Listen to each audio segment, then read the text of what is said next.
Dybala! He is something else. Di Lorenzo, and still Di Lorenzo! The captain brings the house down. Partenopea champions once again, but the 33-year wait will now officially come to an end.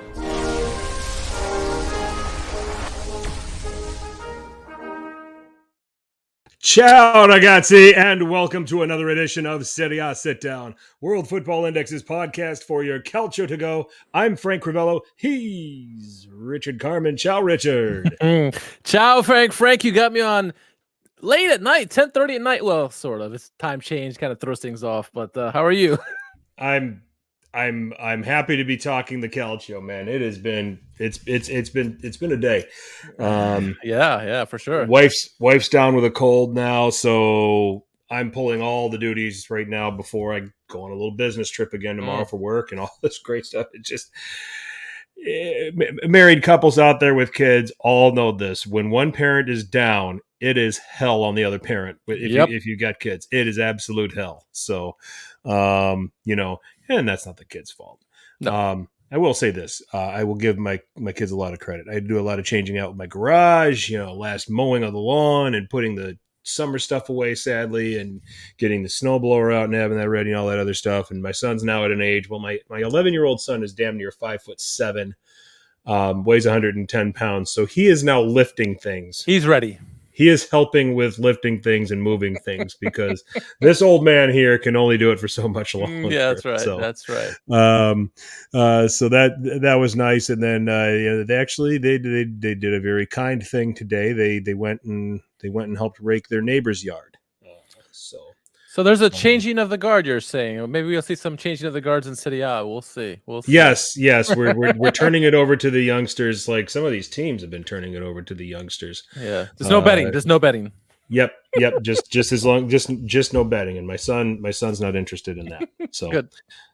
So that's a good thing. He takes an interest in how Dad does. So I happened to split a win in Premier League yesterday, even though it was like $4 contest, $200 to first, $150 to second, and I had the exact same score as another guy, so we each won $175 on a $4 entry. So that was nice. Now, was this the Saudi Pro League or? No, this was the Premier League. This was we load up on as much Manchester City as we can afford, and then figure out.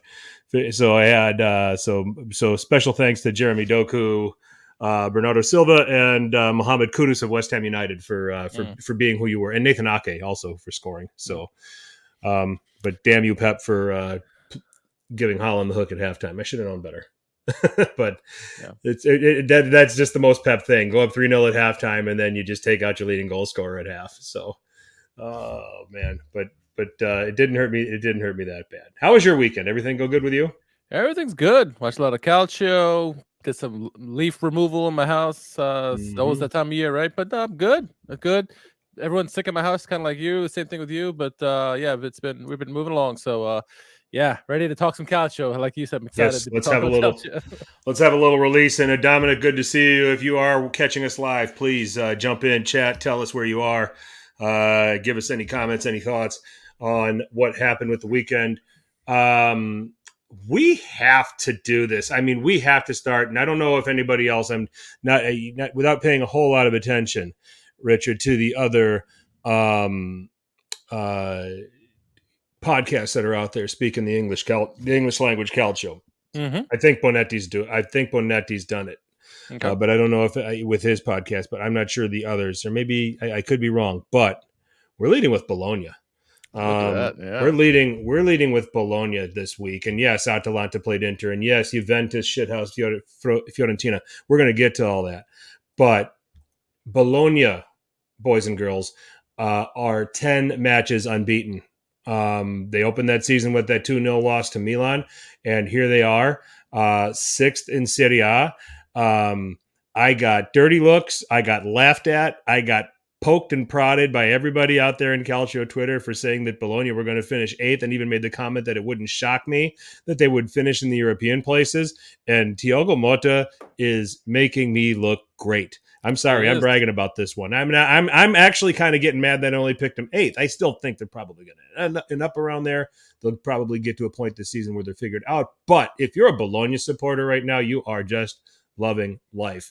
A 1-0 win here over Lazio, a goal by Lewis Ferguson, Skorupski coming through and making some saves, fine performance from him. The restructuring of this team seems to take effect. And if Thiago Motta is manager of the first best, I think Thiago Motta wins manager of the season through the first 11 match weeks because of this 10-match unbeaten run, and because he's taking Riccardo Calafiori, who was used as a wingback at Roma, a fullback at other places, and he is deputizing at center back next to Boikema, and it is working.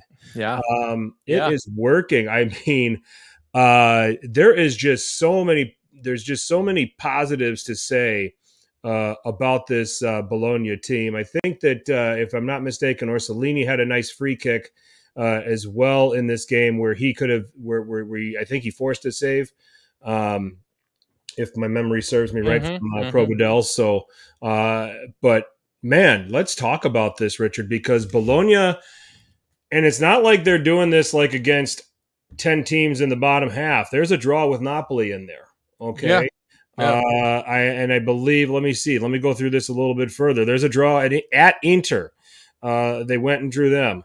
They drew Sassuolo, who can always be a tricky team to play against. They drew against Monza. They drew against Napoli. They have pulled some results, and I think they beat Juve, if I'm not mistaken. Correct. So, I mean, this deserves our attention right now. I mean, we talked about it a couple of weeks ago. We caught it before everybody else did. We said, hey, Bologna's unbeaten 8 matches. We better pay attention to this a little bit. Yeah, both you and you picked them at 8th. I picked them 9th. I thought we both thought that this team was due for success. We both think highly of Thiago Motta. He's had some difficult stints to start his managerial career. However, they begin the job done. Eric says Sassuolo, it's their derby. Yeah, that's right. This team has just been put together, kind of mixed mash, right? We know that obviously some of the guys like Orsolini and Posh and Abisher, some of these guys, and Likojanis, the guys we know about, Skorupski, but you throw some of the guys like Salamaker. I mean, Xerxes, Freuler got into the mix. Obviously, Ferguson with the emergence of him.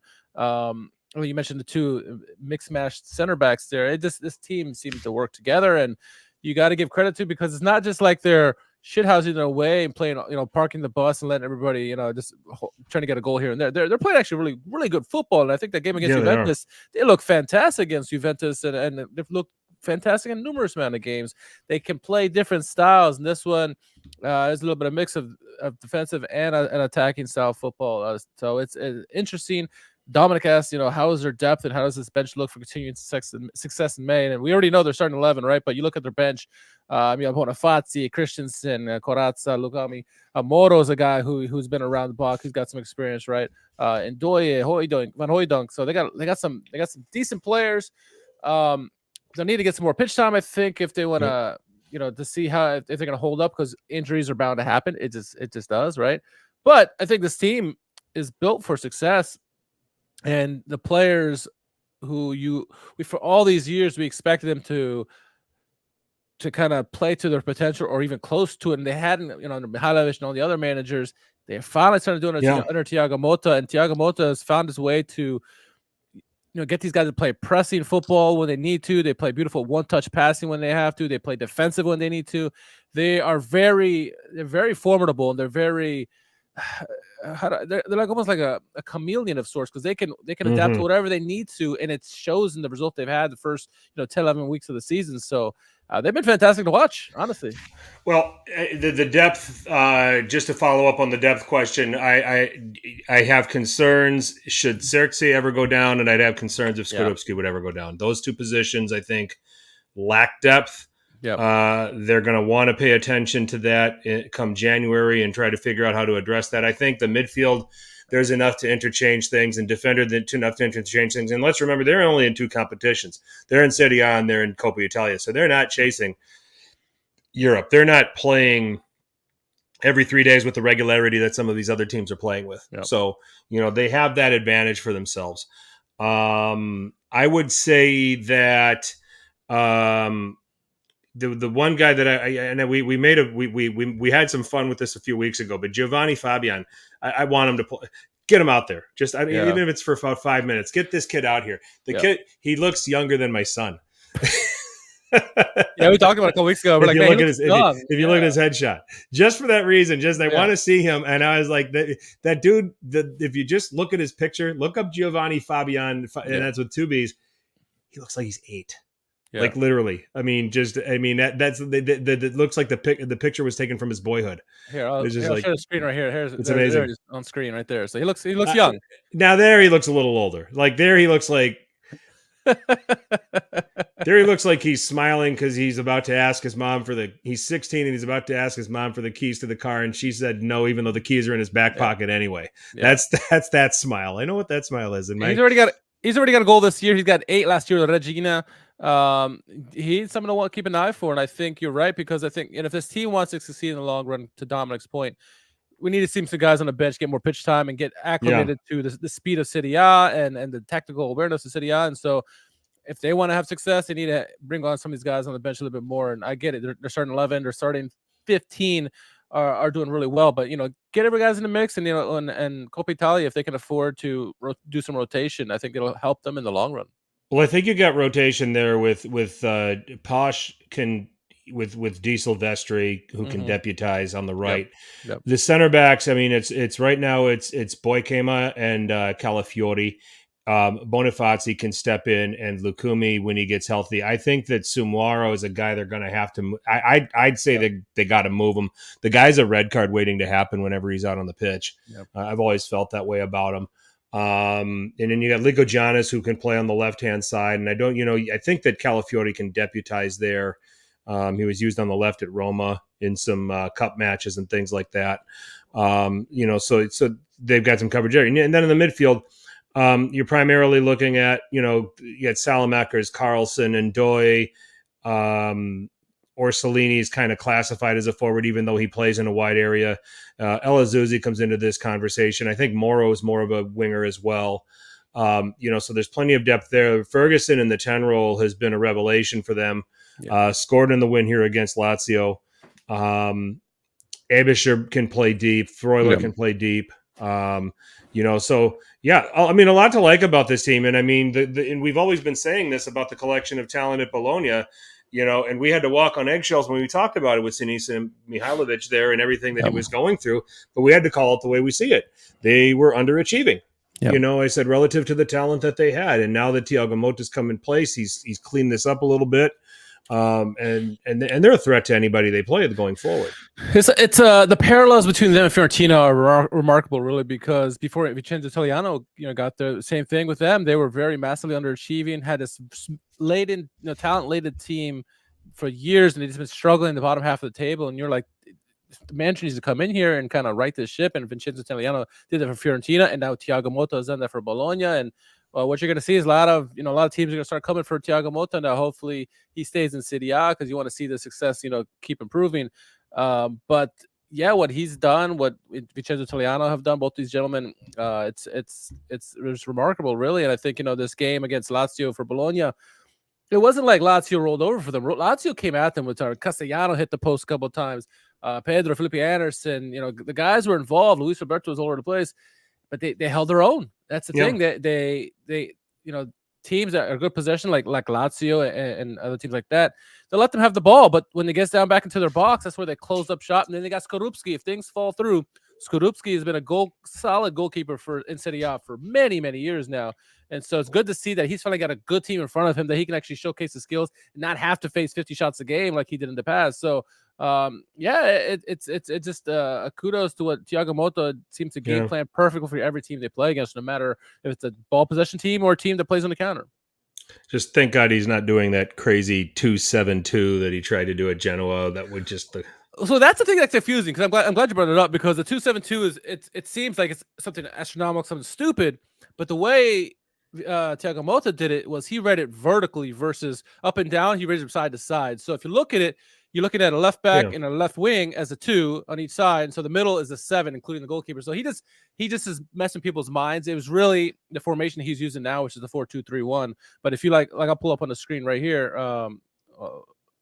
if I can do it again, I got to get the screen back. If you read from the screen, you look, it's like two guys, right? So you look Lico Giannis and Salamakers on the left. You got 2 Orsolini and Porsche on the right, and then 7 in the middle. That's how he reads 2-7-2. It's really a 4-2-3-1.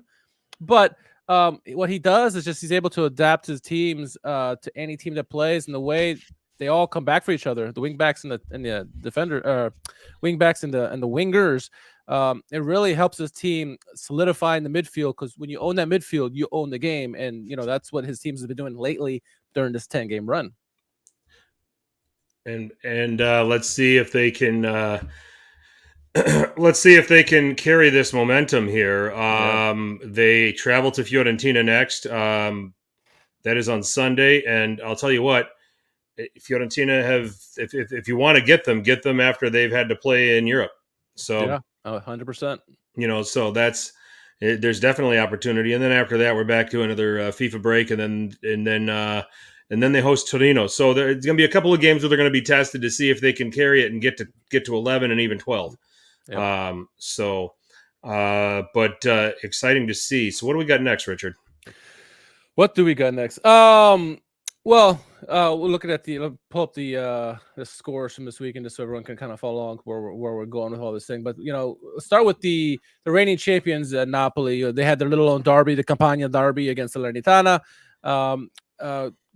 This is interesting to see how Napoli would do in this kind of game. Salernitana is a tricky team. We've seen them, snipe some teams. They gave Roma a run for the money earlier in the season. They got some decent players, not necessarily household names, but it's a good team to really test yourself on. And Napoli, who want to show everybody, they are legit. It doesn't matter. It's not Spalletti. It's this team. This team is super talented.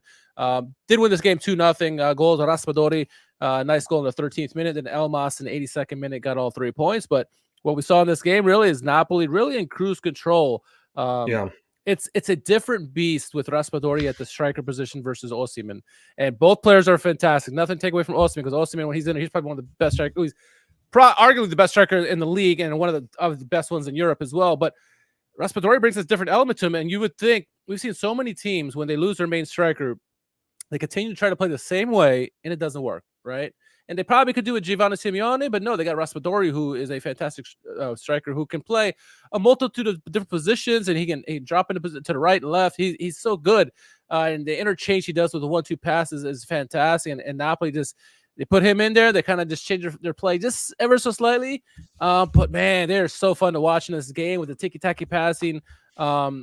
Kvaratskhelia moving around, Politano moving around. Those front three, it's just, they play so beautiful. This team, it doesn't matter who the striker is, and I didn't feel they were threatened at all in this game against Salernitana. I mean, did you? How did you feel this Campania derby went? I mean, if it wasn't for Ochoa, I think that Napoli shipped 5 in this game. With the chances that they had, the volley by Zielinski stood that connects and that goes in. That's our goal of the week. But Ochoa made a fine save there. So there was one thing that I noticed. I think having Anguissa good to have him back. Gives them some solidity in the midfield that, they can play higher, they can press higher, they can win the ball back and cause problems. Okay. I mean, and when you win the ball back, through Anguissa, through Lobotka, the quadrant of Zielinski, Kvara, Politano, Raspadori is as good as anybody in the league. Yeah. So it poses lots of problems. It was a comfortable win and a comfortable performance. There just really wasn't anything that Salernitana did that gave this Napoli side any trouble. They put some chances on target, but it wasn't anything. I don't remember Merritt really ever being threatened in this game. He had maybe one big save he had to make, but other than that, yeah, you're right. That's right. He wasn't really threatened, and I mean, Eric, to Eric's point, Napoli sure for a lot more. They had really good chances in this game. They just kept coming at you wave after wave. This is what I'm talking about. They play this so beautifully, and they force you to play defense for 90 minutes, and they find ways to break you down. No matter you shut down one way, they don't just play one style. They can move it around the pitch. They can use the 3 guys and shift them around. It's just so beautiful the way they're doing it at the moment. And I saw this on Napoli Twitter a lot. I'm curious what Eric's thoughts are, but again, this kind of shows what a Rudi Garcia type managed team They play good against the teams they should beat. And that's what I've said, from the beginning of the season, even before the season started. This is what you're going to see with Rudi Garcia. He's going to play nice football. It's always, for me, when he plays those big, those tough games in your league, how does he do? If Napoli could translate more of this, and we saw that in the Milan game when they went 2-2, they came back from 2-0.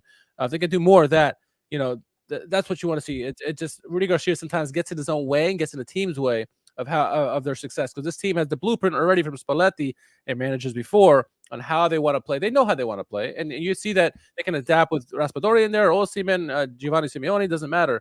So Rudi Garcia kind of got to step back in some of the bigger games and let his team do what they got to do. They got star players on the team, and when Osimhen's healthy, you got 2 top stars on a team that can really control this game. So let's see. Let the reins off a little bit on the bigger games, but in these games like against Salernitana, you're not going to see them drop points, and that's a credit to what they did last year, right? They were so fantastic because in these kind of games they didn't lose, they won, and that you're going to see more of that this year. And Rudi Garcia will allow them to do that. Yeah, agreed.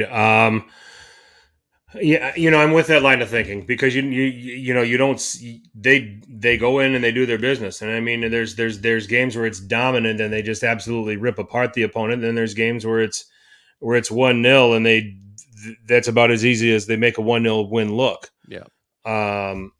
So here was kind of closer to the latter. It was 2-0. I mean, it certainly was. There was room for more goals, and they left some goals out there, but they're going to take the 3 points. Certainly with a lot of the conversations and things that are swirling around with Napoli fans not particularly being happy with Rudi Garcia. I think this is my editorial. I'm looking forward to Eric's opinion about this. I mean, okay, any manager that's coming in and having to follow that, and everybody knows what I mean by that, is going to be squeezed. Okay, it's not going to be good enough. The fan base is not going to be happy. Okay. Are there some differences with the way Garcia does things versus the way Spalletti does things? Absolutely, there are. Yeah. Okay, you're not going to hire a manager to come in and say, "Hey, just please come in here and do what the last guy did." Okay, everybody's got their own, and some of it's ego.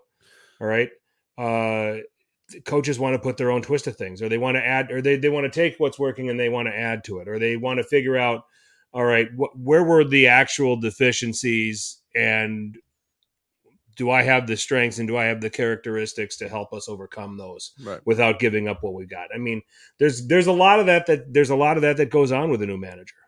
Okay, especially one that has to follow a title-winning manager that decided, hey, that's it for me. I got my Scudetto. I'm going to go back and make more wine until Italy calls me up. Right? So maybe there's an underlying issue, because you brought up a good point. You said you shouldn't expect the new manager to come in and kind of replicate what the last manager did. But I feel, and this is just me, and I'm curious what Eric thinks, and all Napolitani who are listening here. It feels like ADL is holding him to that same standard that Spalletti did. He says, "Hey, look, this team is phenomenal. Look what they did last year. Repeat it, and anything less will be a firing." That's kind of the feeling I get from ADL and those comments he made earlier in the season about Rudi Garcia, and he's not an Italian. He's not up to the Italian game now, and he shouldn't be there. That's the kind of vibe I'm getting from ADL, and I agree with you. I don't think you can expect a manager to replicate what somebody else did. It's like when Zidane had his the 3 Champions Leagues in a row, and then the next manager comes in, he goes, "Go do it again." Like, no, you can't do that. It's a different manager. He's got to find his way. You have to support him. Hopefully the drop-off isn't drastic and they continue to be fighting for the Scudetto in Napoli's case. And so that's how I feel. I mean, do you get the same vibes from ADL that he's trying to hold him up to the Spalletti, the torch there?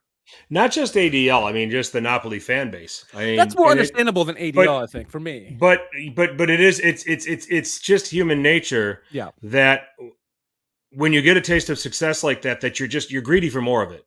Yeah. Okay. But you're not only greedy for more of it, but you're approaching it with a change and with a significant change. Okay, going from Spalletti to Garcia, and maybe more often than not, things don't start off the way you want it to. Okay. Yeah.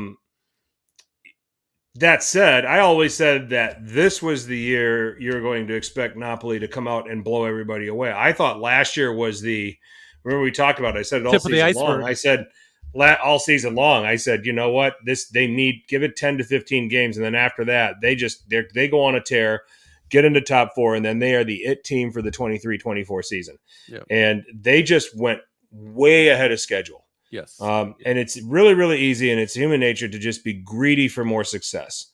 Mm-hmm. You want to, and you want it so bad that if the slightest underperformance, you're going to start questioning the new guy that came in because he's not winning the way the guy before him did it. So, Exactly. I mean, look at what we're going through with Milan, with Milan fans right now. Okay, the Spalletti or not Spalletti, Pioli, wrong bald guy.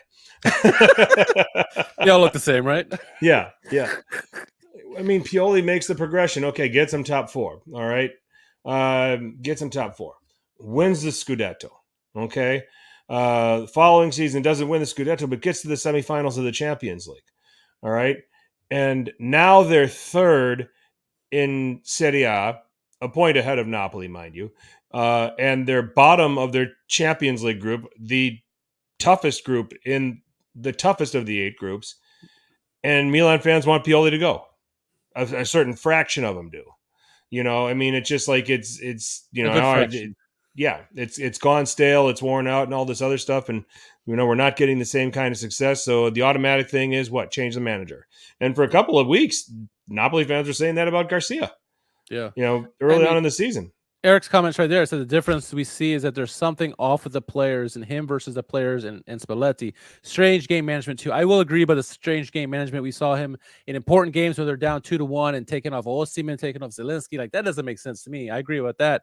But yeah, the chemistry, when you have such success like Napoli did last year, even the players, they expect the manager to be at a certain level, in game management and how they hold themselves. And if they don't see that, you naturally, players obviously get more confident, stuff like that. And so there's naturally going to be a retort to that and, confliction with the new manager, especially if things aren't going as well as they'd hoped.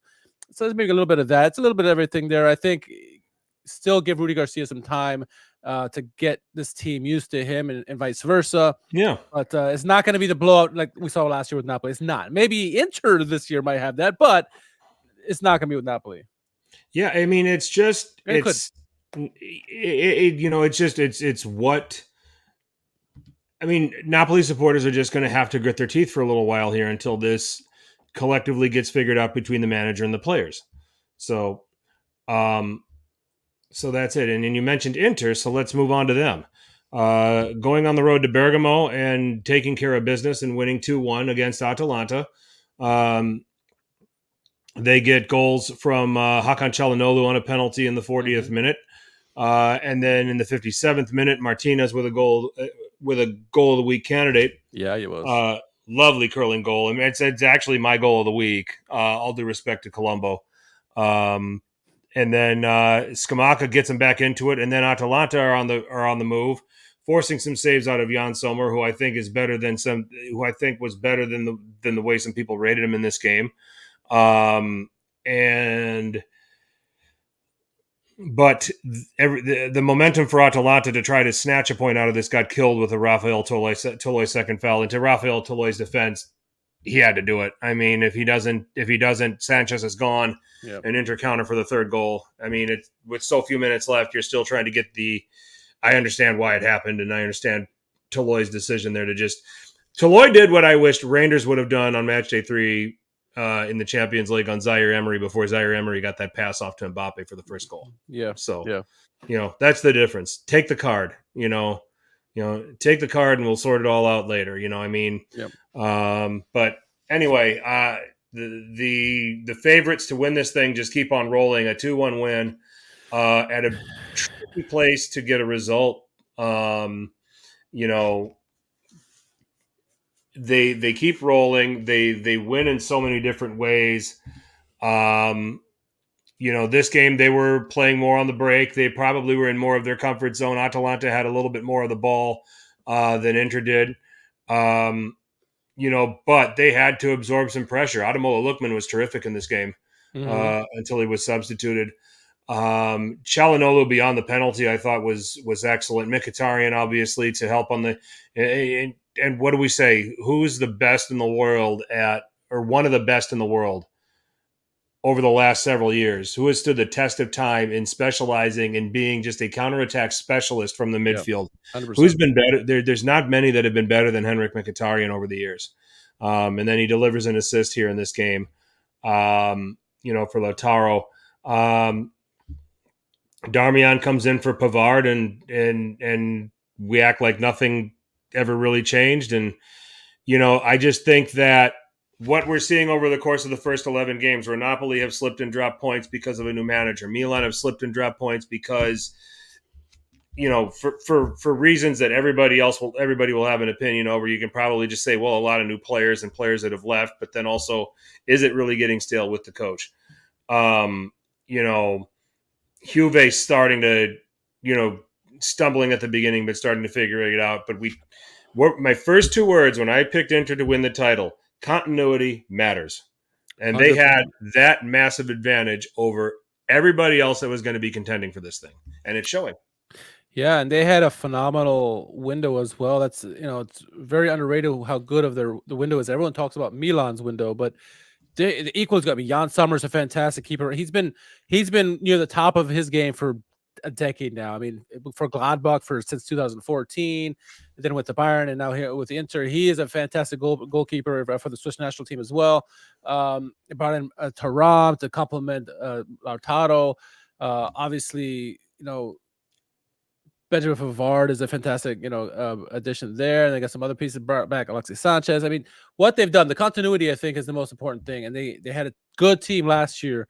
Yeah, they had some mental breakdowns at the end of the year that kind of make them slip it. And both Milanese clubs kind of slipped. But they're coming back with a vengeance. And you saw how good glimpses of how good this team was, especially at the end of the season when they went into the finals of the Champions League. And they played City very well, I thought. And then they come out this year, and both you and I picked them to win the Scudetto right off the bat. And I mean, we both kept talking about how close this season's going to be with top 7, top 8 teams. But what I think we're starting to see now is, like Napoli last year, Inter are consistent. And they're finding ways in those tough games where they are either someone's putting the parking the bus mentality against them, or someone else got the lead on them. They find way to not only come back and draw it, but then get a goal and win the game. That's what a champion does. And it looks like they want that second star more than, anybody other than Milan at the moment. I mean, anybody to win Scudetto this year. And they're starting to show that they are the class, and they have been all season long, that they are the class, and they're starting to pull away. Yes, Juve are getting results at the moment, but, the one thing you see about Inter, you talk about continuity, they're very consistent this year. And they haven't had a drop. Their worst games are still better than everybody else's, which is the scary thing. When they're on, look at the Milan derby, right? And when they're off, they still get the results. They're winning against Empoli late, or whatever it is.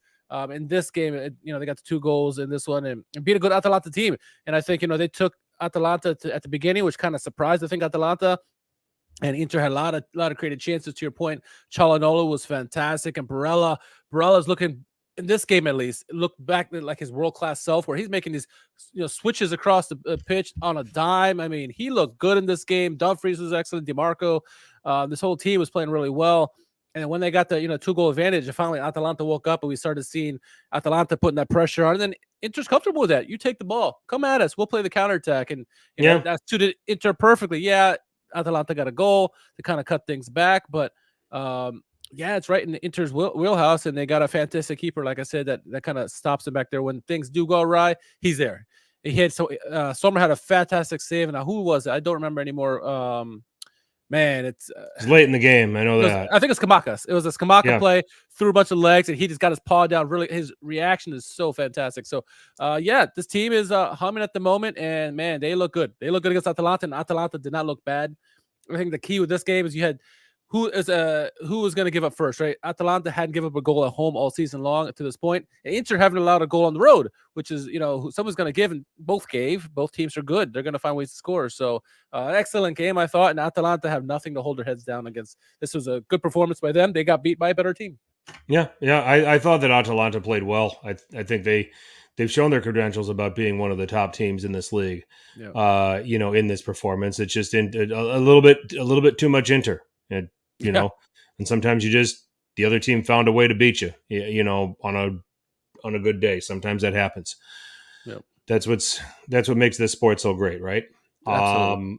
So, you know, and Inter are carrying this over a little bit to the Champions League. They stumbled out of the blocks against Real Sociedad, but still were able to rescue a point. They beat Benfica. They won so they're I believe they're top of the group, right, on 7 points. Inter, yeah, they're tied. I think they're maybe technically second, but yeah, they're a good position at the moment. Yeah, because they beat Salzburg. So, so it's everything's moving right along for them. We'd probably be talking about Simone Inzaghi as manager of the season if if Thiago Motta wasn't doing what he's doing, if Max Allegri isn't doing what he's doing. And speaking of Max Allegri, who is, when we play word association with Max Allegri, what do we say? We probably say shithousery. Yeah. There was some shit. Catenaccio is alive and well in this league, Richard. Yes. Let's talk about it. Yeah, it certainly is. Probably the marquee game of the weekend outside of Atalanta and Inter was Fiorentina Juventus. Obviously, that big derby there, big rivalry game there, and it was curious to see. We all knew what the game plan was going to set up as, right? You look at both the lineups in this one, and you knew Fiorentina was going to have the possession, they're going to have all the ball, and Juve are going to do what they've done so far this season, and it's kind of like a park the bus mentality and take their chances. When they have chances, they're very clinical, very lethal. And we saw that in this game. You saw Fiorentina really going after Juventus. Juventus kind of bent but didn't break. Had their chances at their own, but I thought Wes McKennie and Maretti in particular and Rabiot, they played really well in this game, both on the front end and the back end. But Nico Gonzalez, I think, Gonzalez is a guy who was sorely missed for Fiorentina. When he's in there, and the way Bonaventura's playing this year, Fiorentina just looks so smooth on the ball. But even as good as they looked, and as good as Juventus looked defensively, they just couldn't get the job done because there was a guy named Szczesny. Tech was fantastic in this game. As good as Juventus were in front of him, he had to make some big saves in this game, and he did. I mean, especially in the first half and also in the second half, huge saves by Szczesny. I think there was a free kick by Beragi at one point or someone, I forget who took it, and made a fantastic save on diving save there. It was going top corner. But lots of pressure by Fiorentina, and all it took was a goal early in the game by Miretti. Wonderful play. I forget, Kostic, I think, ended up getting the ball right into the middle. Yeah. And Moretti just cuts right in, like he should be doing, and finally gets his first goal of the season against Fiorentina. That's all he did. You knew that when they scored that goal, it was going to be near impossible for Fiorentina to score a goal. As good as they are. Not to Juve bash, though. Awful goalkeeping by Terracciano. Yeah. He looked good. He's right there. Except for that one play. Yes, I agree. But, yeah, I think what we saw is a team that's very good on the ball, Fiorentina, coming up against a team that they just couldn't break down. And Catenaccio is what we saw from Juventus. This is last year, and maybe mostly last year, we saw was the 2.0 version of Allegri. It was trying to be the Catenaccio, but was not good defensively, and they couldn't do anything offensively. This Juventus team is kind of a throwback to when they won 9 in a row, where they play fantastic defense. And when they want to play attacking, they can. And we saw them put like 3-4 goals this season up when they want to. But they are smart. Allegri is smart, and he picks his poison. And when he knows he's going against a team like Fiorentina, who like to have the ball, he's going to sit back and play the counterattack and take his chances when they come. He's not worried about it, very much like a Mourinho or even Udinese this weekend. But Catenaccio is certainly alive and kicking, especially with Allegri. I mean, how many consecutive games have Juventus 6 gone now? 6 without conceding a goal. Unreal. Has anybody even dangerously threatened the goal at any time? No. I mean, Biraghi had a free kick that forced a save from Szczesny in this game. I just remember the Milan game. Milan's lost. Milan had chances, but nothing concrete. Yeah. Fiorentina had 25 shots in this game, but a lot of them were desperate. I mean, Bonaventura had a very close chance. I think, what was it? Second half. Yeah. And I think that just went barely wide. But I think that's one of the things that has to impress you about this run by Juventus is that not only have they not conceded a goal over the last 6 games, I don't think anyone's come close to scoring. Yeah. And when people get close, Szczesny's there. You have a great keeper like Szczesny, or even Median when he's in there, or Petty, excuse me. But yeah, this team is, the comment here by Anthony, or excuse me, Vincent says, it's a mid team. I think you got to give a lot of credit to Allegri. He knows what he has and just kind of plays to their strengths. And what we've seen is that Rabiot's had this successive, even before the World Cup, really great run here. And then you throw in McKennie, who's been playing really well. Locatelli starting to emerge. Meretti's always good to plug in there because he seems to do really well, and they help out that back three. Bremer again was fantastic, I thought, in this game. Beltran, who Fiorentina have high hopes on to be like the next Batistuta, was non-existent in this game. He came off really early, but Anthony Barak couldn't really do anything in this game, and Kwame was fairly quiet. Nico Gonzalez tried to do everything on his own, but you can't against this Juventus team. You just can't. And I can't wait for the Derby d'Italia end of this month, because that's going to be, two heavyweights right there. Possibly, the first shot of the Scudetto winner right there is how that game goes. And it's probably not going to be the most entertaining based on how these two teams can play defense. No, exactly. It's going to be a slog. It's definitely going to be a slog when they get together and play each other. Let me ask about Locatelli. Okay. I mean, is he, because for the longest time we talked about, okay, he's playing out of position in Allegri setup. Yeah. This isn't what he really plays. This is where he actually thrives.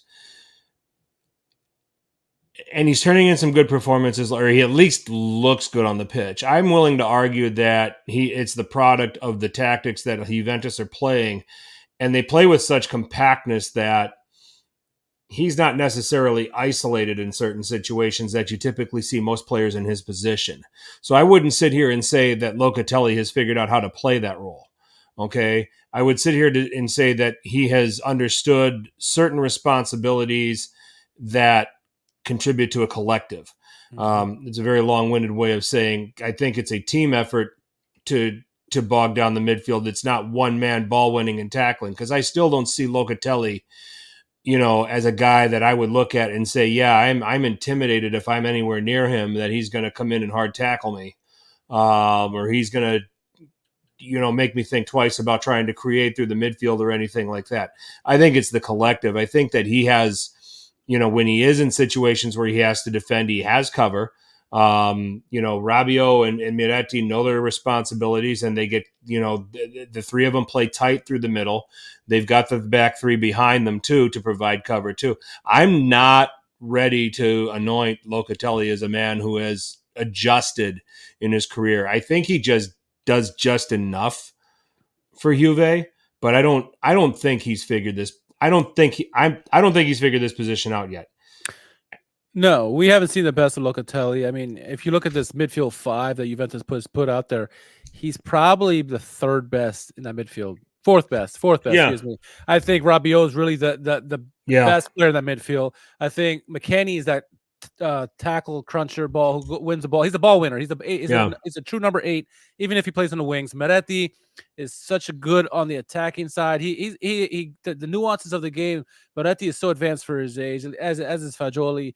And Locatelli is just, like you said, he's in a great system for him at the moment. Is not where he can reach his potential, but he's not going to be found out, like you say. He's not isolated, and because of that, he can kind of play with a little bit more freedom, go and attack when he has to, help out defensively when he has to, and it's a good fit for him at the moment. Will this help him reach his potential? I don't know, because I think we, as Azzurri fans, need him to reach that potential to really help the midfielders that the Azzurri have, to give him some depth, rotation, so that he can alleviate some of them and come into big games when it matters, and not let a big drop off in the midfield when say Verratti leaves or Barella gets off the pitch. We need someone to step in there and kind of keep that play at a certain level. So he's not there yet, but I think he fits well into the system. And like I said, fourth best in this midfield at best, just because Meretti, McKennie's the ball winner, like you said, and Rabiot is probably the best, most talented on this team, I think, in the midfield. So yeah, he's not there yet. Hopefully he can get there, but he's in a nice place at the moment,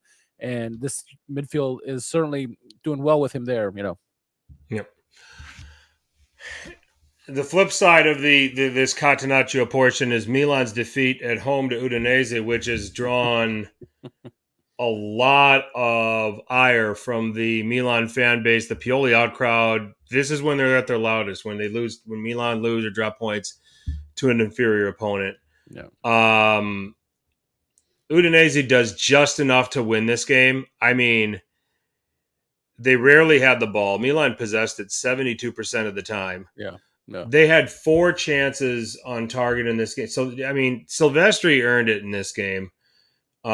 He was outstanding.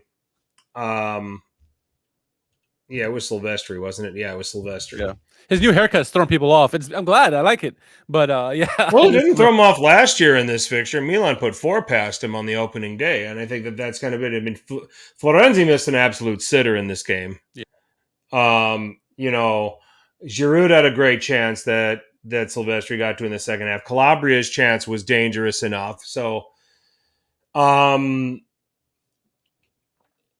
then there's a penalty there. There's a penalty there in the end, and Pereira scores. What's going on? I mean, Udinese gets the win. You know, a big win for their new manager, Gabriele Cioffi. Mm-hmm. And I believe that's you know, after a string of draws, now it's a win, and it's kind of gotten them some breathing room here from at least a couple. They're a couple points ahead of Verona for the drop. Yeah. You know, at least early on. Milan just crossed the ball and hope for the best. I think that's Pioli's only tactic. Well, here's the thing, and I'm watching this game, and Udinese just gets. I mean, here's how you can beat Milan: just get in a low block against them. Because here's what they don't do. When you look at other teams right now that are playing this kind of style against, you know, or that have to play against that kind of style, what do they have? They have, you know, they've got individual players who can unlock things and take people on, and Milan have that with Leao. Yep. Okay, to an extent they have that with Pulisic, but I think Pulisic breaks you down with passing better than he does with dribbling. You've got a target to play to with Giroud, but what do other teams do when Manchester City sees that look? Because they see it all the time. You see aggressive combination play and just a willingness to take risks with certain passes in, you know, within that low block to create the chances. You know, Napoli, you see a lot of that. Okay, when you can get Zielinski plugged in there and you can see some more combinations to just try to unlock that low block and find the free man to finish. I don't see any of that with Milan. Okay, what I see with Milan is just shoot and hope from distance, and in this game in particular too. So, you know, but I have to, you know, and I'm not saying this because I'm still a Pioli in guy. I which I am. I mean, I'll point to every reason why you keep him and show you. We talked about 96 last week. We'll talk about when Milan sacked Allegri. That was the beginning of the banter era. Mm-hmm. You know, in full blast. But Alessandro Costa Curta said, Milan's just not finishing. Yeah. How can you really blame that on the coach? I can. But you're right. The players have to do a big part of this. But, you know, I made the joke that like Juve having given up a goal in, you know, 6 games now. Feels like Milan haven't scored a goal in 6 games. And to a point, the players 100% have to be the ones that score the goals. But, you know, I think when things aren't going well, you got to find something to stir the pot. Milan don't have a Frankesi type that can bulldog his way and create goals from nothing. Leao isn't living up to what he's trying to do too much at times. He's not living up to his star player mentality that you see it in flashes where he comes in like, oh my God, he's taking over the game. And then he drifts away for long stretches of the game. And you can't have that when a team's not scoring goals. Obviously you have like a guy like Giroud up there and Jovic. Why are they starting together? I don't know. It's so many pieces. And I know there's a lot of injuries as well, but when your team is struggling, you need to find ways to adjust your game so that you can be more successful. And Milan are just not creating anything at the moment. I mean, they can't score in Champions League. They can't score in the league at the moment. It's really depressing as a fan. And I'm with you. And I don't think anything should happen with Pioli until the end of the season, because I've never seen success when it happens during the season. There's so many examples of just, you know, taking guys and what's his name now? I can't remember now, but it was right after Allegri was sacked. We brought one of the guys from the youth academy. Well, Seedorf came in. But we brought some other guys too, and none of that has ever worked. And it won't work here, especially with Abate. I don't think it would. But for me, I still put a lot of blame on Pioli and company because they're not adjusting to the tactics. They feel like continue to do their layout inshallah. They're trying to just throw it to him, just swing the crosses in, hope for the best with Giroud and layout, and it's not working. They got to find something else, and maybe get through this rough patch and get back to the normal ways. But they're also not playing well defensively, and the defense is not looking shaky at times. Tamori goes on these great stretches, and then he gets a red card or something stupid or makes a silly mistake. Udinese did what they normally do to Milan. It wasn't Macau this time, right? Like Dominic said, but it was Pereira, and it was a foul. It was a legit penalty, right? Nothing to complain about there. And so it was an interesting game to say the least. And Catenaccio won. You knew Udinese was going to come and play because they had lost. Obviously, they've been losing so much this year. Then they lost their Coppa Italia game as well. And so Cioffi said he challenged him. I want to see, put up a fight, show some passion. They did. So you got to give credit to Udinese in this game. But Milan it's just been hard to watch. They've had so many chances, million shots. It's not working. It's not working. I mean, I'm just going to keep repeating it, though. I mean, as long as Milan are in the Champions League places, okay, Pioli's going nowhere, okay? Is bringing in Ibra for this mystery role going to make things more complicated? I don't think it is. I think you take him out of that dressing room, you're taking out a lot of the leadership. So can you explain this Ibra thing? Because I saw this pop up, and I was like, wait, what's going on with Ibra? So, I don't even think Redbird knows. Maybe not. Maybe Pioli's just gonna pay him some of his money. Hey, I need help, man. Come on. I think they're just gonna call him and say, "Hey, we're gonna get just come in here and hang out, and we're gonna give you an office, and you go hang out with the players at Milanello, and we'll pay you." They do need his leadership. They do need his leadership for sure.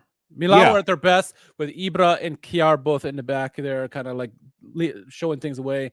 Leao was controlled under Ibra because anytime Leao gets off in his little crazy way, Ibra kind of grounds him immediately. You need that, but it's still a little bizarre to me to bring back a guy. I guess maybe it's not as bizarre now that I think about it. But when I first saw this pop up, I'm like, wait, what's going on here? Yeah. Well, you also got this isn't the most fit team right now. They're dealing with they're dealing with a litany of injuries, which they're trying to work through. But injuries don't. And I remember somebody was talking about this last time. Injuries don't excuse certain selections that make you scratch your head. Like Luka Jovic, you're going to put a stiff next to a stiff up front. I've never seen that work. I've said that so many times. It's like, who was doing that for the longest time? Why Sampdoria in Serie B? They thought that playing Gabbiadini with Quagliarella or whoever it was would win them games, or Caputo with Quagliarella. So we'll see. Cardinali's supposed to be negotiating with Ibra around the PSG match. As a team manager, I think it's just going to be kind of a backroom, maybe a player consultant, something in that role. I mean, certainly they're going to give him money. They're going to give him they're going to pay him the kind of money that's going to make it attractive. Sure. So, and he's made no bones that he wants to be a coach sometimes. So this kind of helps him get his foot in the door and get in that aspect. So, it's going to be interesting. But I mean, this is very eerily similar to how like Roma started last year, where they had all these injuries to start the season. We didn't score goals for freaking like 10, 11 games. And we're like, what is going on? And Mourinho got the blame as well, where it's like, he's a dinosaur, can't figure this thing out. And eventually it did come around. So it very well could happen with Pioli. And that's why I don't want to get rid of him, because I've fully given him the blame. Mostly giving him the blame, but I don't think he's out, because who do you bring in? There's no one you can bring in that can right the ship. So I want to see how the Champions League group thing closes out, and then I want to see how the season ends. And especially if they don't make top four, then I'm done with him, and I'm teetering. But I don't think he should be fired during the season by any stretch. I think that he has earned the opportunity to have the rest of the season to figure this out. Okay. He's not that far removed from winning a Scudetto. He's coming off of a Champions League semifinal place. We're talking about a Milan that is struggling to finish goals. Okay. Sometimes that comes in peaks and valleys with teams. There's Vincent with his Roma's perspective. See, and he says like, "Hey, they have Lukaku now, and all the attacking problems are solved. Sometimes it's the players and not the coach. It very well could be. It very well could be. Health, very fair point. Health does a lot, and also the players doing what they have to do. Yeah, I agree. It makes you wonder what having did they not have Teo Hernandez for this game? Or Florenzi had to play on the left. Right. Teo was out. Yeah, Teo and Pulisic will be back, and one more. I forget who the other person was. Chikwueze was out too. Chikwueze, Kalulu, Pulisic. Pellegrino's going to be out for a while here. Benacer's slowly starting to come back, probably after January. Yeah. So, they're shuffling through some injuries right now that are impacting their ability to play. Okay. So there's something, and I'm not going to sit here and keep making excuses for Pioli, and I'm not cracking all of a sudden. Champions League semifinals place had a little bit of luck with the draw in international games during the season. They eliminated the best team in Italy to get to that semifinal. I don't think that was luck. Yeah. Okay. They got to play a Tottenham team that stopped giving a shit for the coach they were playing for in the round of 16. But, they eliminated a Napoli that the rest of Italy couldn't figure out. So you don't luck your way into that.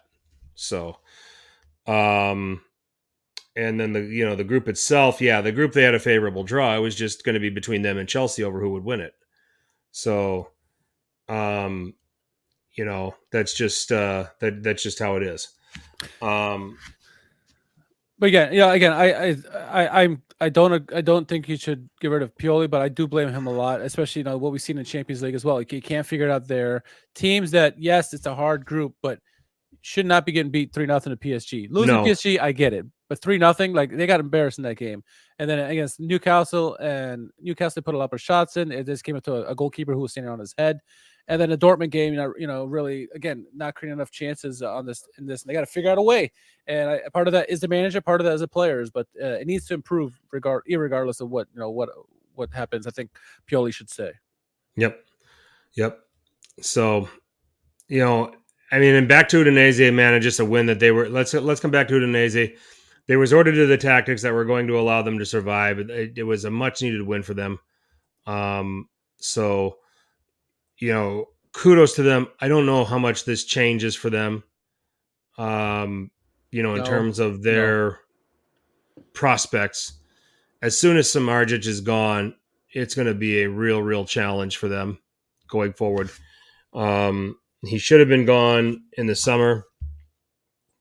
Should have been on his way to Inter. Okay. Yep. So Jerry Mancini's in the house. I know, man. Good to see you, Jerry. Yep. Tim is saying that he feels Giroud is the only reason Milan win games half the time. Absolutely clutch when he's on, an absolute winner. There's just starting to be whispers, Tim, that Giroud's getting too old. Okay. He's 37, right? Yeah, he's 37. And I mean, he can't. He's not, but he is clutch when he comes through. Absolutely. There's no dispute in that. It's like the biggest games he will show up, but then it's like everything else is like, maybe he is getting too old. It's hard to say, Not getting the service either, right? So. Yep, agreed. So some late heroics from some teams. Mm-hmm. Roma, it's the reason why they got Lukaku. Winning by 2-1 there with a late win. Let's see here. I don't think that the Cagliari win. I mean, Zappa scored in the 68th minute to win 2-1 as we start uncovering some of the rest of these games. Monza winning 3-1 over Hellas Verona. Colombo with a brace there. Yeah. Andrea Colpani looked outstanding again. Yep. So those are the three that we haven't talked about. And we've got Frosinone playing Empoli and Torino playing Sassuolo on Monday. But chat's having a nice debate here about Giroud. So nice to see. But let's talk about these Did you one last point about Giroud, or did we get on? No. I'm ready for the next games. Okay, I'm already ready for the next games too. We got another chat fight about Giroud. Yeah, let them talk about Giroud. So the Cagliari game is interesting, right? I think the game-winning goal, which came in, whenever Zappa scored that, it was a penalty for me. No, not. It was a foul that led up to the goal. I don't know how it wasn't called on. Gosh, I don't remember even who had the foul during the game, but there's a foul. It looked like to me where a player clearly takes out Goodmanson, and then a player breaks down the pitch. Zappa eventually, gets the ball and scores the goal. But for me, it was a penalty. But the goal should have been called back. But there were still 20 plus minutes to go for Genoa to get back into it. And Cagliari held on to their own. They had their chances. I thought, Lovumbo and company played really well this game. They were up for it. Always going to be a hard game against a team who's going to be one of your indirect rivals in terms of placement in the table. So Cagliari's starting to show a little bit more passion lately. Viola, I love seeing him come off the bench. He's in his mid-30s now, but he still has that spark. And when he plays with Deola and some of these other guys, it's a good mix. I mean, they got a good mix of experience plus youth in this team. And Lovumbo looks so hungry. He's not going to be there for much longer, I don't think. But it was a good entertaining game. I thought, Goodmanson again is trying to do everything himself. It seems like, but the Genoa are a tough team, and I thought Cagliari deserved the win.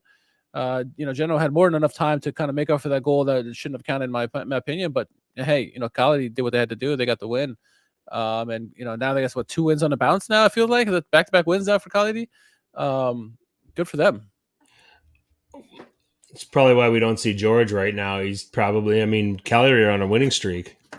He's on a drunk stupor right now somewhere. He's on a drunk stupor. He's just gone on some kind of retreat to try to process this information. So that's what I would say, man. Cagliari 2 on the bounce. That's better than I thought they'd do at any point this season, but they've gotten a way to figure it out. Having Viola in the fold too, to give them a little creativity. I think that was something that was desperately missing with this Cagliari team. So I don't expect them to all of a sudden start making a charge up the table, but having him there is enough to make people pay attention. Yeah. And then you got Luvumbu who can unlock you a little bit too, to your point. Genoa right now is just completely Goodmunds independent. It's, Malinowski is just the classic example of what happens when you leave Atalanta. Yeah, isn't he? God. It's just, it seems like Højlund's right now the only guy that, because he's at least scoring a few goals from Man United, and the jury's still out on whether or not, the one and done. And Zapata's been okay for Torino, I guess. But most of these guys that have moved on, from Atalanta, and in the case of Malinowski, it's like he's been a shell of himself. And I'm yawning because I'm yawning at his performances and the kind of player he is. It's just like, maybe Gilardino starts getting out the best in him, but hopefully it's strange. You need Retegui to get back to kind of help that complement that Goodmanson attack. Because they got more guys to focus on, and then hopefully the midfield can get more involved as well. But I think he's certainly lacking at the moment, not playing. You would have thought when he came back to Serie that he would kind of recap some of that magic that he had at Atalanta, but it's not happening just yet. And it's unfortunate because I think Genoa need him at the moment. Genoa are kind of going through a little bit of a funk at the moment. They're still getting some results when they need to, but it would be nice to have a solidified midfield there with Malinowski to kind of help lead the way and put some scare in people when he gets that left-footed shot off. But we really haven't seen that this year, and it's like, what's going on? So to be determined with Genoa, but yeah. Let's talk about a couple of teams that are in really good form right now that are coming off of wins here. Monza and Roma. Yeah. Roma first. Told you guys this is what it's going to look like now that they've got the pieces. Yeah. And they've won 4 out of the last 5, 12 points in their last 5 games after starting with 5 in just their first 6. Everybody was calling me crazy. I said 4th, and I'm not wavering from that. I think they get to the Champions League next season. And with the form that they're in, the narrow 1-0 defeat here against Inter, where they played a near flawless game, should have gotten out of there with a draw had it not been for one stupid lapse in concentration that led to the goal. Yeah. Watch out for this Roma team, and in here against the Lecce team, who has been very game, very pesky, and I mean, Lecce's 11th still, even with not having won a match in their last 5. Roma, that was a gut check win to be able to pull that one out in stoppage time and reverse that result and come away with the win. Find ways to win, especially in situations like this. I mean, it's the difference between Roma and, say, Milan right now. It's not always pretty, but they're finding ways to get it done. And then on Monza's side, it's a product of, okay, they're beating the teams that are around them, probably still going to take the defeats to the top or to the upper level teams. They might pull a scalp here or there, but they're ninth. Andrea Colpani, another assist. Colombo scoring goals where Milan are struggling to score goals. You've got players like Churia, Pessina, who's kind of adapting to a new role, playing in a deeper midfield position, and seems to be pretty successful. I don't hold Monza in the regard that I hold Bologna. I think Bologna on paper have more talent. I agree. But they're proving to be a problem. So talk about both of those teams. I mean, Roma, that's what it's supposed to look like. And Monza, they're the young players that they've assembled are playing at a high level.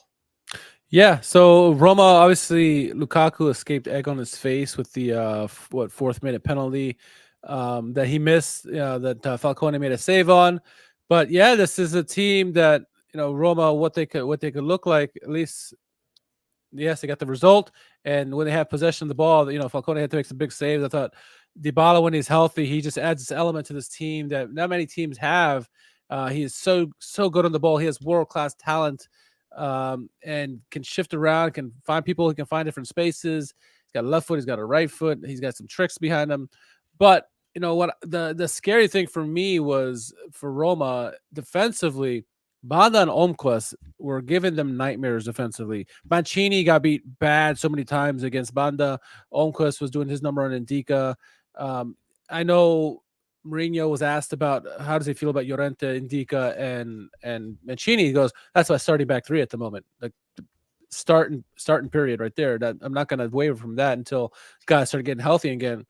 And they're good when they're put in the right position, but when you're put in a position where you have to go pace against these guys, man, Mancini can, if you're trying to go like, if it was like a big body trying to go against Mancini, fine, he's fine there. But when you go for pace, he's not the most pacey or a quick guy. And Banda was making the moves on him, finding his teammates around.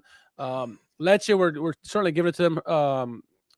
What's his name? The Ristovic, he was fairly quiet in the game, but I thought the 2 wingers were important, and they were huge on that goal that they scored. Where Banda kind of did the dirty work, and then Olcas came in with the rebound and got that goal there. But Roma, this is what we expect from Roma and Mourinho's team. I saw a stat which was, I forget who posted it, but it was like something like 20-some goals after 90th minute under Mourinho's reign, which is unreal. This team doesn't fight. They don't quit until the very end. This is very reminiscent of, and this is different levels. This is, I'm talking about Sir Alex Ferguson at Manchester United. They used to score goals late in every game under Sir Alex Ferguson. Fergie time, exactly. Yep.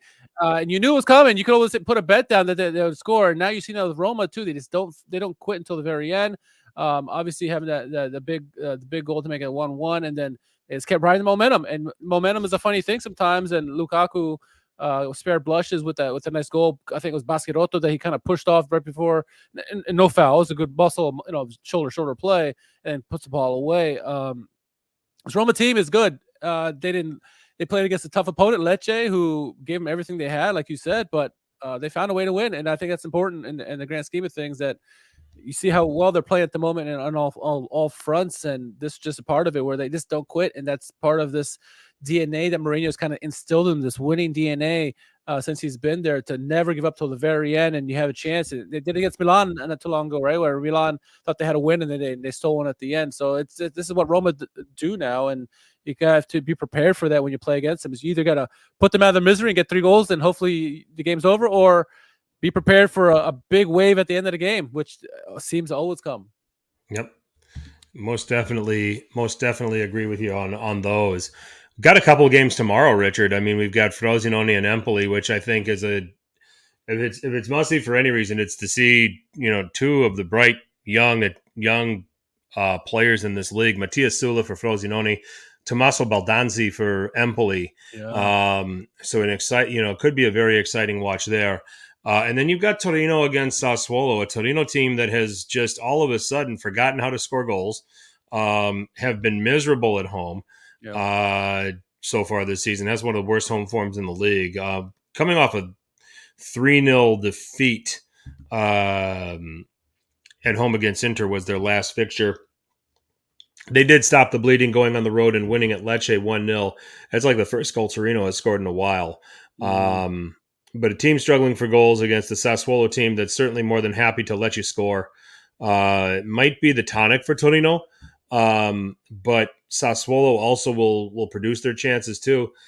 I look at these games right now, and I think they're entertaining for their own reasons. Yeah, Frosinone, they had a nice win in the Coppa Italia in the midweek, last week, I should say, and then it's going to be an interesting game against Empoli, I think, because Empoli, they like to play attacking football, and Frosinone, we've seen, can do that as well. So it could be a sneakily open game, a game where you think would be like pretty boring, but no, I think both teams are going to be attacking each other, which could lead to some goals in this game, which I fully expect, because I think Frosinone and the EDF have surprised me so much this season. I wrote them off so quickly.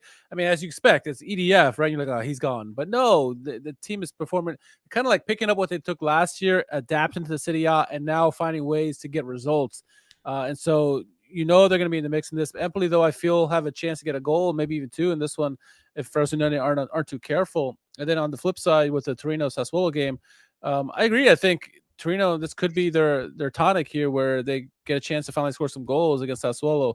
Now, they're going to have to be on it defensively, because obviously Loriente and company, Berardi, those guys are magical with the ball at their feet. And so you're going to have to do your due diligence and mark those guys extremely tight. Pinamonte can get goals, even though he seems to be quiet in some games at times, because the other 2 guys kind of steal the limelight. But this is a game Torino could bounce back on. They need a game like this where the defenses be a little bit more relaxed against them, where they can, a team that gives up a lot of goals, that's what they'll do. And so here's their chance, if they want to break out of a funk, get your shots on goal. Yes, Consigli is a good goalkeeper, or even the backup is pretty decent, but there's opportunity. And when there's opportunity, you got to take full advantage of it.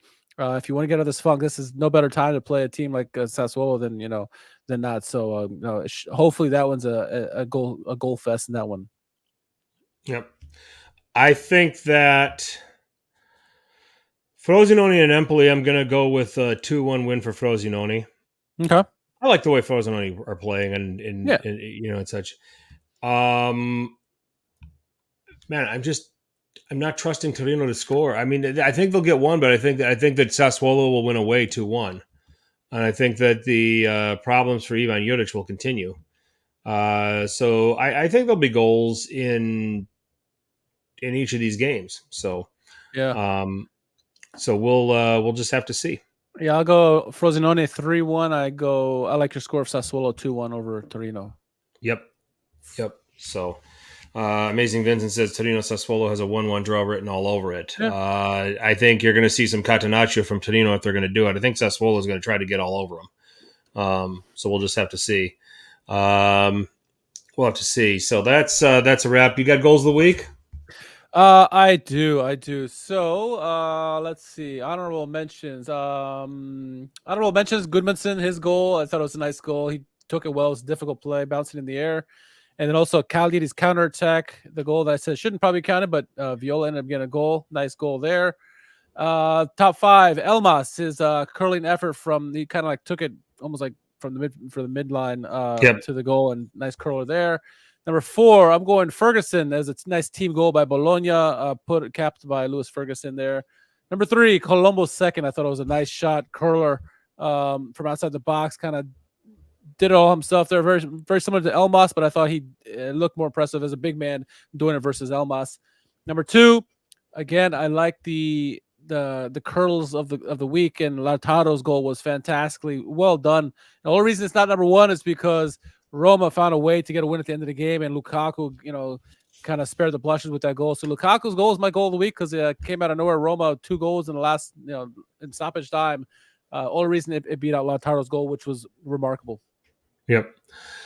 Okay, so I've got my 5 here. Lukaku does come in at number 5 for me with that late winner. Agree with you there. Well taken. I'm going to go with Goodmanson's goal number 4. I will go with Ferguson's goal number 3. Colombo's second goal for Monza comes in at number 2. My goal of the week, Lautaro Martinez, 12 goals in 11 games. Let us go to the Lautaro. We got to do the Lautaro tracker now. 12 divided by 11 equals 1.09 goals per game. You multiply that by 38. He is on pace for 41 goals, possibly 42, which would be the record. So, by 30, some margin. 36 previously set by Ciro Immobile. And Higuain, yes. I think they were, were they joint? I think they were joint. I believe they're joint. Yep. So, those are the goals of the week. Let's quick look at Europe, and we'll look at the Champions League.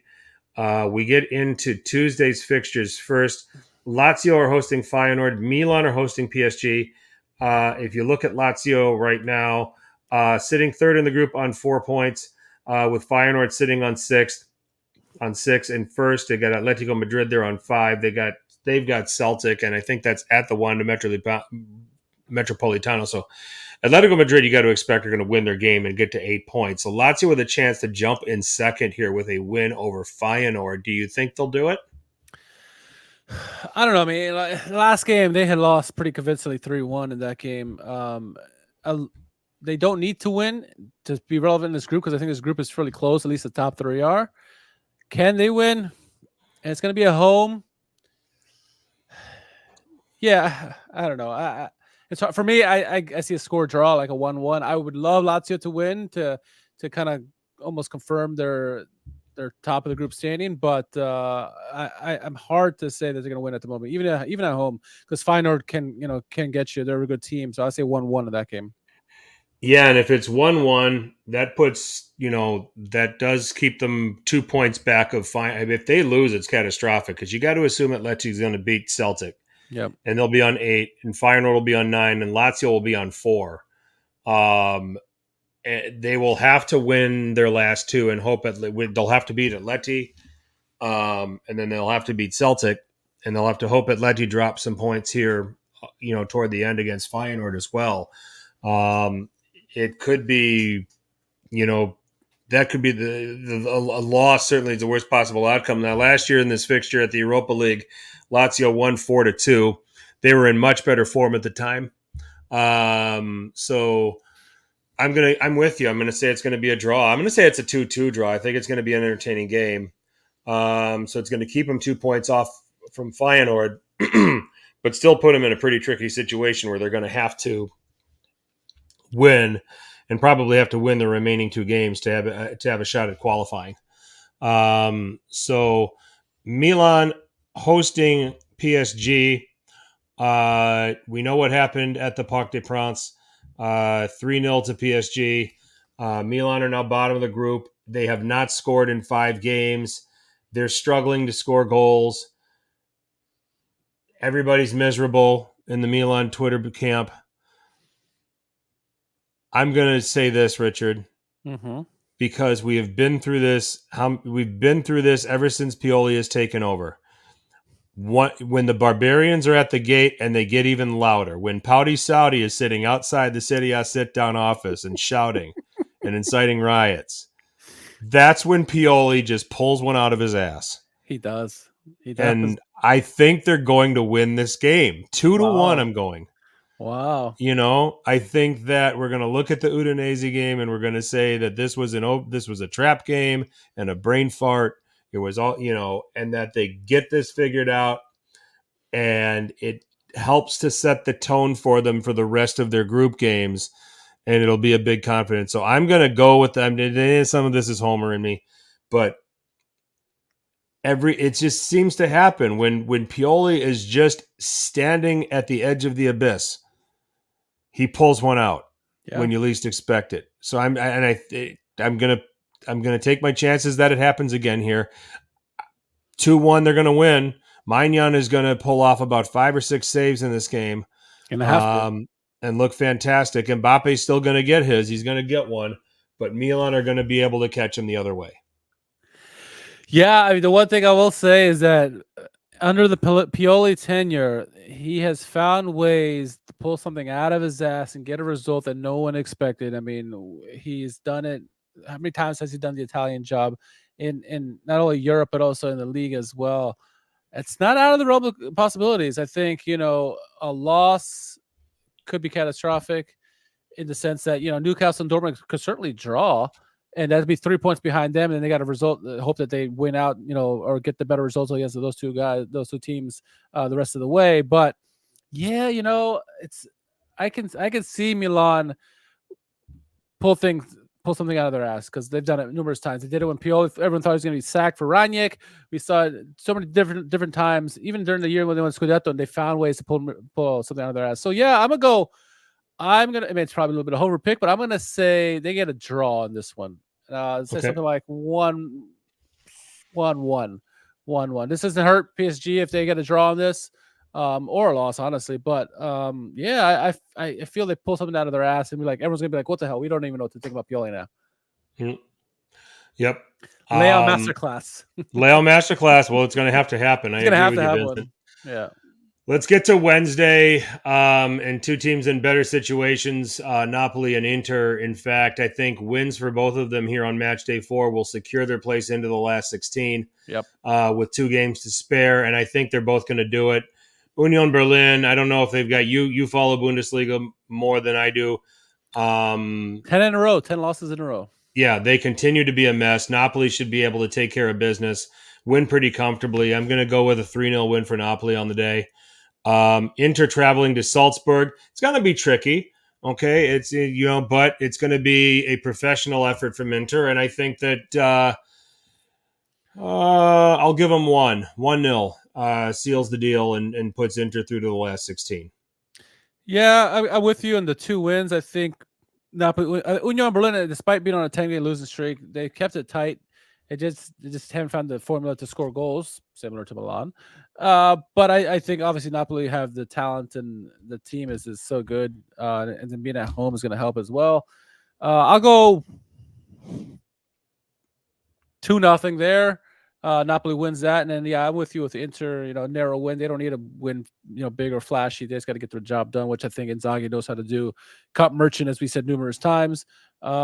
So yeah, I think both those teams win, and they lock their place into the next round, which is amazing for Inter because usually they wait till the last minute, last game to figure it out, and now they have a couple games where they can kind of rotate, which is going to help. It's going to really help them in their Scudetto push because they can kind of rotate players and really focus back on the league there, and it's just really bad news for the rest of the league. Yep, I definitely agree. Moving over to the Europa League. We have, let's take a look. We have Atalanta hosting Sturm, where a win there will secure round of the next round of qualification for them. They'll have head-to-head over Sturm. Sporting should beat Rakov in that group, so we're not particularly concerned there. Roma travel to Slavia Prague. On surface, should be difficult. Slavia Prague are second on 6 points, but a win here for Roma would secure a group win for them on the road. But a draw pretty much locks up their chances of qualifying for the next round as well. I think we just have 2 teams right now in the Euro. Yeah, 2 teams in the Europa, and then finally Fiorentina against Čukarički in the Conference League. I'm trying to get down there. That is at Čukarički. That's Čukarički's in Serbia, I believe. Mm-hmm. That's what we learned about them last time, isn't it? I believe so. Okay. And looking at, I'm just trying to get through Fiorentina's group for whatever reason. My computer just wants to be slow right now. Fiorentina, Ferencvaros, and Genk all have 5 points in that group, and Čukarički's just bringing up the rear and making up the numbers. Fiorentina's going to find a way to win. It's going to be tighter than you think. Probably I'll go 3-1 for Fiorentina. They will get it done. They'll get to 8 points, and then they're still going to be in a dogfight with Ferencvaros and Genk for qualification. I'm going to go Roma drawing at Slavia Prague, and I'll go 1-1. And I don't think either team will be bothered by that result. And I think Atalanta finish off Sturm when they couldn't finish them off in Austria. They'll take care of it here. I'll go 3-1 in that game. Yeah, the Serbian team, Čukarički. I don't think they'll allow 6 goals this time, but I don't think they're going to get any goals themselves or win anything. I think Fiorentina should win that game fairly comfortably. Maybe look another 2 or 3-0 win there. Looking at Slavia and Roma, I'm with you. I think on the draw, 1-1 sounds like a legitimate scoreline. I think obviously traveling there is always difficult, but I think both teams are in a place where they don't want to expend themselves too much because they know they can get beat, and they feel comfortable enough that they don't have to overextend themselves, I think, and put themselves in risky positions. So yeah, 1-1. I like that. I like that scoreline, and I'm with you on Atalanta too as well, getting a win. I look at more like a 2-1 scoreline at home. They continue to do well defensively and just do enough to get past Sturm Graz, and so you probably see a little bit more rotation. Some of the guys who didn't get that many minutes in the game probably see maybe a Luis Muriel start, which would be maybe him and a CDK or something like that. But we'll see some hopefully 3 wins or at least 2 wins and a draw from the Italian teams in this one. Yep. So that is our European roundup. Is there anything that we've missed news-wise, Richard? I think it was pretty quiet on the news front, unless I'm forgetting something. But Derby d'Italia is next. Derby della Capitale is this upcoming weekend. So that's going to be the headliner, obviously. Roma. Lazio the home team? Let me look at the calendar. I'm sure one of the guys in the chat, it's Lazio looks like they are the home team. Okay. I'm still picking Roma. Ooh, I am 2-1. I'm going Lazio at home. I have my concerns. If Lazio can't break down and score on Bologna, how are they going to score on Roma, who's going to be much more organized and much more compact? Yeah, that's fair. That's kind of my argument here. I am giving them a goal, but I think that Roma will score twice. Okay, fair enough. Slowly, Casale and Romagnoli are not the partnership that they were last year. Yeah, they're going through a blip. The whole team is going through a blip at the moment. Yeah. I think Lazio find a way. It's gonna be an ugly game. But I don't think you're going to see any team score 3 goals in this one. But I said Lazio win ugly, something like a 1-0, maybe 2-1, something like that. Sorry, Vincent, might not like that, but hey, maybe I'm wrong. Yep. All right, and we now move on. Derby d'Italia, I think, is in a couple of weeks. It's on the 25th, 26th. Is after the international break. Yep. We may have Reno on then. We'll see if we can get that scheduled. So. Yep. That would be good. Derby to mid-table. Derby to mid-table. Nice. We're already starting the laughs. Let's have a few more laughs and take a look at let's take a look at the contestants for the world's most popular hashtag game. Who won Calcio Twitter? All right, kicking things off, we got Joe Cappuccino. It's Allegri when Sule returns and asked to be played as a right winger. He's like trying to throw up. Like, what are you talking about? You're not going to play right wing. You play right back, left back. All right, we got Saturnian saying speed meaning Kvaratskhelia killed me. Oh, my God. That's his teammate. Can't believe that, bro. I can't be Lazio Martinez fan. Bro, I'm about to meet so many people, I think, chat. I think I'm about to meet, like, a lot of people, bro. Right here. Yeah, here comes Kvaratskhelia. And they all have to come up here. I'm about to meet a lot of people, bro. And the connection's good. Like, all right, hold on. Here we go. Yo, Karaji. Carvajal. boy was good, Carvajal. Oh, me. Carvajal. I thought of my boy, bro. Carvajal. What? Karastania? Karastania? Yes. Karastania, my boy from England, Georgia, my boy. Yes, sir. England, Georgia. Oh my god. Oh my god. Oh man, that was cringe. That was cringe. Or Speed. Well, Speed is not the only one. Djokovic made a joke out of him. I'm a new AC Milan. Yeah, I do. Yeah. I haven't played yet. Djokovic telling him he's an AC Milan player. Let's get it. Nice. Going for a hat trick. Yes, sir. Yes, sir. Oh man, poor Speed. All right, so Freaky Freaks is nominating our friend Nima, who I think made this. Is this post unavailable? Well, we're gonna have to move on. Yep, we're gonna have to move on. Oh, rats! Would have been nice to see, and I think Anthony is also. Same thing. Yeah. It's, okay. We've got a legend up next here, Violissimo.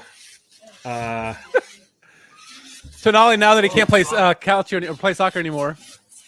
Multiple. That's a very efficient way to scratch off multiple scratch cards. That's.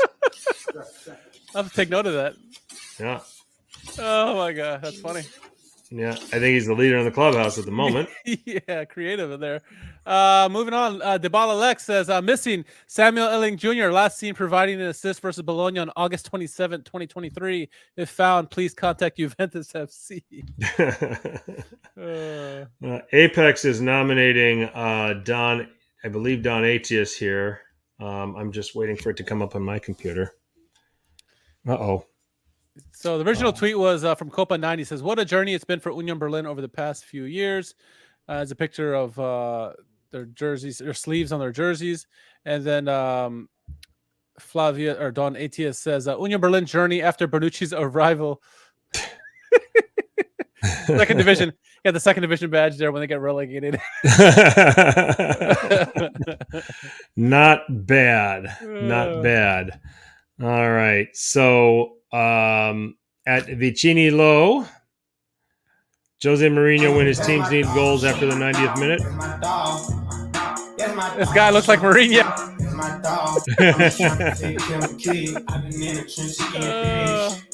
But yeah, Mourinho when his teams need goals after the 90th minute because they are clutch during that time. Wayne Gerard, Wayne in Rome. So the original tweet was Matteo Bonetti said 5.5 games without conceding the goal. And this is Allegri, obviously, with the Dancing with the Stars. And Wayne Gerard says, life is nice when you can focus without the Conference League. Nicely done. Zing. Oh, where are we at? Is it Violissimo doing? Has Violissimo done it again, or are we? I think it's Violissimo. I mean, the speed stuff is too cringe to give the win because it was just bad. It's just bad. But yeah, I'm with you with Violissimo. All right, let's go with it. Violissimo has done it again. This week's winner of Who Won Calcio Twitter. So I will go ahead and report that now. If there's anything you want to say to the people, or repost it. Yeah. Well, again, shout out to the Low Limit Football. They had me on a couple weeks ago, I guess it was now, to talk all things football, soccer related. But yeah, shout out to those guys. Those guys have been doing a fantastic job over the years. They've been doing it longer than we have. So shout out to both of those guys. What else? We were talking about Derby della Capitale coming up soon. Derby d'Italia on the horizon after the international break. Another international break. Other than that, yeah, I got nothing, man. It's just it's fall season here in the eastern U.S. and excited, man. Things are starting to turn up in Serie A. We got a tight race for European spots, and Inter are doing their thing, and Juventus are trying to hold on, which is it's going to be a 2-horse race potentially, unless Napoli and Milan can kind of get their things together, or maybe another team creeps in there, right? Maybe Bologna. We'll see. Yep. I don't know about that, but well, you never know. You never know. So I mean, enjoy the Champions League games this week, everybody. I mean, some big important matches for everybody. Lazio and Milan have big work to do. Napoli and Inter have chances to put things away and be ready for the next round of 16. And then, of course, the games on Thursday: Atalanta, Roma, Fiorentina. Let's see if we can get some good results and have a good week for Serie A on that front. And then we'll be able to come back next week, talk about the Derby de Coppa Italia. Derby de Capitale.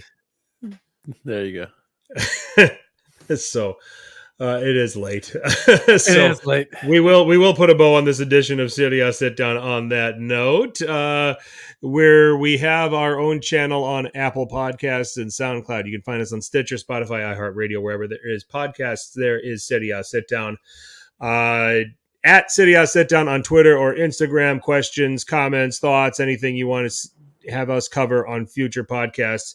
Who Won Calcio Twitter? We're still calling it that. Hashtag Who Won Calcio Twitter for our end of podcast contest that we do every week. Please make sure that it's clean, though, that it's not offensive, or else we will not read it. We want to have fun with this. We don't want to do this at other people's expense. We will have a good zing at certain fan bases or at certain teams or certain players, but not to the point where we're offending anybody. Yep. We're also on Facebook, here on YouTube. If you're watching us for the first time, you enjoy what you see, click that like button. It means a lot to us. More importantly, click that subscribe button and hit that notification bell, because you'll be subscribed to the channel, and then you'll also have notice of when we go live. So I think that's it. We can resume our normal Tuesday night service next week, I think, Richard. I think so. Lord willing it. Once in a while, we got to shift to Sundays when life gets in the way. So that's right. Well, that's going to do it, guys. Chat, you guys were all amazing as always. Thanks for bringing it.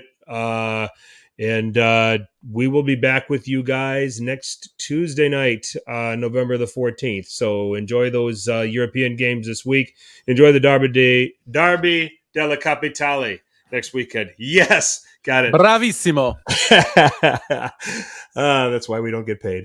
All right. Well, that's it for this edition of Serie A Sit Down. For Richard, I'm Frank. As always, make sure you tell your paisans about us. Ciao.